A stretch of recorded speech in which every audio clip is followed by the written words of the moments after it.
आजकल देश में अजीब सा माहौल है। लोग पूछ रहे हैं आखिर नाराजगी किस बात की है। महंगाई पर बोलो तो कहा जाता है देश हित में सहन करो।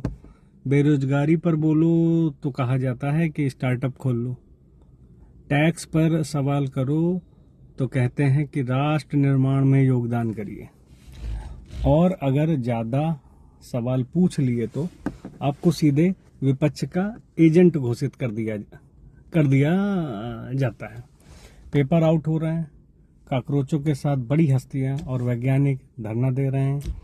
उधर हर मंत्रालय अपनी अपनी दुनिया में व्यस्त है। कोई नया नियम बना रहा है, कोई नया पोर्टल लॉन्च कर रहा है, कोई नया फॉर्म भरवा रहा है और कोई गन्ने के जूस से गाड़ी चलवा रहा है।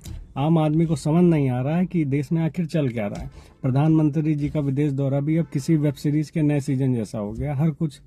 हर दिन नई फ्लाइट, नया मंच, नया भाषण, फिर किसी ऐसे देश का सर्वोच्च सम्मान जिसकी आबादी उत्तर प्रदेश के भी किसी छोटे शहर से कम हो।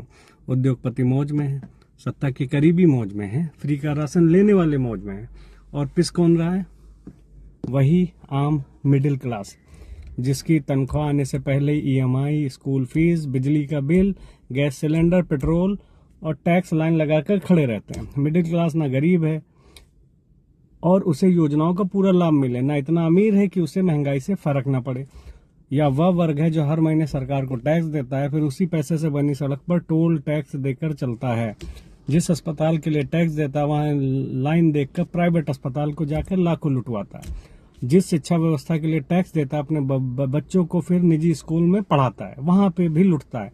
और आखिर में सुनता क्या है? देश तरक्की कर रहा है।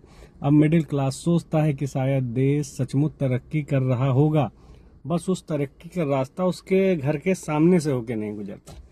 इस देश में सबसे बड़ा टैलेंट अगर किसी के पास है तो वह है मिडिल क्लास के पास। हर महीने टैक्स भी देना है, महंगाई भी झेलनी है और कोई सुविधा भी नहीं मिलनी है। और फिर मुस्कुरा कर कहना सब बढ़िया है, चुनाव आएंगे तो बटन वहीं दबाएंगे। धन्यवाद।